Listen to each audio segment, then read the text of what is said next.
Welcome to my channel on the best of fantasy. Today I am reviewing Ringlander, The Path and the Way. This is book one of the Ringlander series by Michael S. Jackson.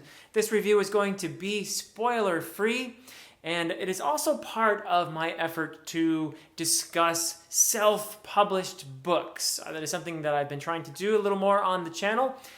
To promote, shed some light on some wonderful self-published books that are out there, because of course self-published authors rely on bloggers and booktubers and people like me to shout out the word about their work. So I'm very happy to do that. It's something that is definitely a goal for me on the channel, to discuss some self-published stuff. So this is part of that effort. First thing I want to say, you can probably see already just how gorgeous this cover is. There's a lot of love put into this book by Michael Jackson. He's had a really wonderful cover made for it, and he's also by the way, of course, he sent me this book to review, so I'd also like to thank him for sending the book. But just there's this wonderful bookmark that he sent along as well as some really cool art on there.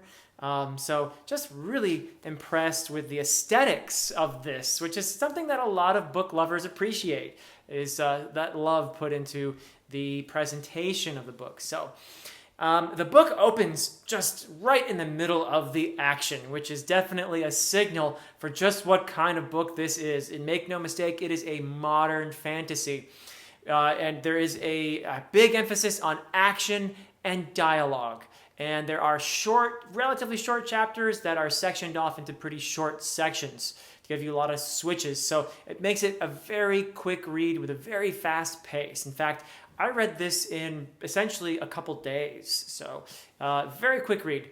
And it is, like a lot of modern fantasy, very brutal at times. It is very brutal and grim. And Jackson shows a willingness to kill off characters, nice characters, great characters, characters that you start to get attached to. So he really caught me by surprise. And that, of course, is a thing in modern fantasy, but he really did catch me by surprise quite a number of times, not only by killing off characters, but in terms of the directions in which he took the plot. Some fairly unpredictable elements to this. So that is something that I most certainly appreciated.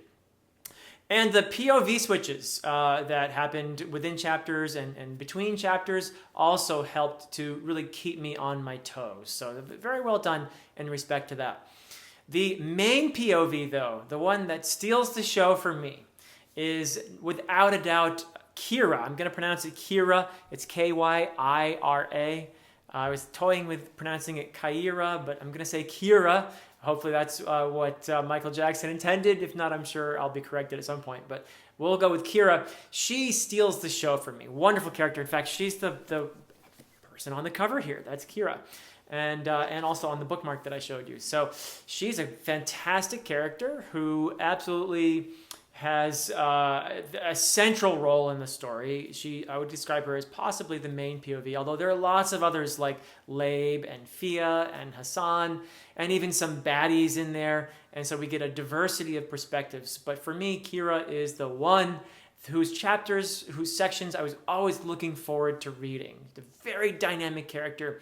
And she's the one we meet right in the opening in quite a brutal scene, which tells you just what kind of a character she is. Very determined, very strong-willed, strong-minded, and absolutely a blast to follow along. So I really like that character.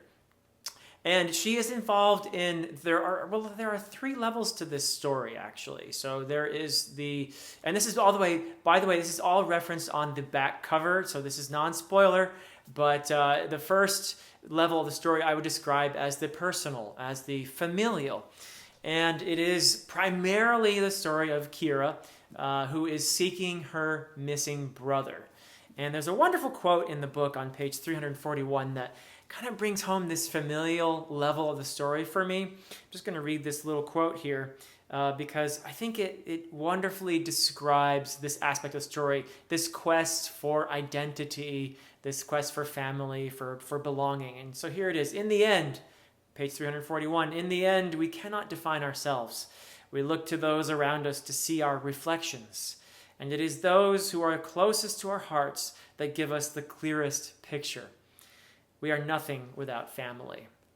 So that beautifully expresses that aspect, that journey, that part of the book, the familial and the personal. But there is also the social. There is a social level to the story. There is a conflict going on. And to understand the conflict, you need to know who the Bohr are, B-O-H-R, the Bohr. And these are sort of anthropomorphic, but they are much bigger than humans. And they are kind of, we would describe them from our perspective as being more beast-like. They're described as having snouts and that sort of thing. And they're huge and they are dominant. So in the areas that they control, the humans more or less serve them. The humans are subservient to them. But there are some humans that are in rebellion against the Bohr. So that is the social level to this.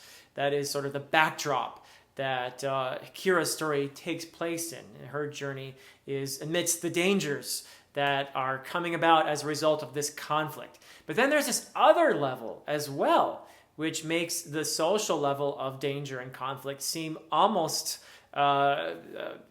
just ridiculously small. There is this vast thing going on that is mostly in the background, but it is happening and it becomes more and more urgent as the book progresses. And this is also alluded to on the back cover. So there is a very mysterious, possibly divine thing going on here, a rupturing of reality as there are magical holes that are tearing through the world and vast firestorms erupting and some just crazy cataclysmic stuff going on. So that becomes more and more urgent as the story progresses. And I think points to where the series might be going in the future. So interesting stuff. And I would also like to point out the importance of maps. As a person who loves maps, particularly in fantasy, I really appreciate what Jackson does with the maps in here because there's some very clever stuff going on in terms of maps, and there's some nice maps incorporated in the book itself. And the sort of symbol, if you will, of the series is in fact a map of a sort. It is the Ringlander series, and you'll notice I think quickly the shape of this particular place, the Ringlander, I suppose that's what it's called, is, aptly named. So, but also maps are part of the plot. They are incorporated into the plot in a very clever way, and this has a lot to do with Kira's ancestry, the map making that is part of her ancestral heritage. So that is very nicely woven into the plot as well, and I like that. As far as magic, this is fantasy, so there is some magic. I would say it's more on the soft side of magic. We don't get into the nitty-gritty of how the magic works too much, but there are some interesting magical elements in here, particularly the Baineman, or the Baineman. I'm not sure exactly how to pronounce that, but it's a B-A-N-E with an accent over it and then M-A-N. They are sort of like sorcerer assassins, and they are pretty darn badass. So they are definitely entities to watch out for in here. And there are some great magical creatures in here, little nods to little versions of dragons in a way, I think, or probably related to dragons, like the ravens, and other creatures in here that Jackson has pulled out of his imagination to make this world more interesting and rounded out. So great stuff there. In terms of inspirations, there are some nice nods to, I would say, Northern Europe, Scandinavia, that sort of thing, particularly and unusually. So you hear a lot about like Viking-inspired stuff. What Jackson has done in here is there's a lot of Sami-inspired stuff. So that's kind of cool. I like that. So the Sami being the people of northern Scandinavia, so the northern parts of Norway and Sweden and Finland, and even I think parts of Russia as well. So he's drawn from that cultural tradition, and that is in fact where Kira's people come from. They're part of the Sami. And there are other various cultures in here as well, though, too. And the further south you go, there's a diversity of cultures and peoples, and so that's kind of cool. And he's got all of them kind of mixing together in interesting ways. So nice job with the world building. So even though there's a really big pace, you can feel that there's a lot of care put into the world building, this sort of behind the scenes stuff that is going on here. I get the feeling that that Jackson has created elements of this world that didn't even appear in the book in order to make the whole thing feel very three-dimensional. So he's put a lot of work into that. And finally, I'd just like to say that this was a pleasure to read. I read it very quickly and enjoyed Michael Jackson's contribution to the wealth of self-published fantasy that is out there these days. And I look forward to seeing more of what he does in the Ringlander series. So that's it from me, and until next time.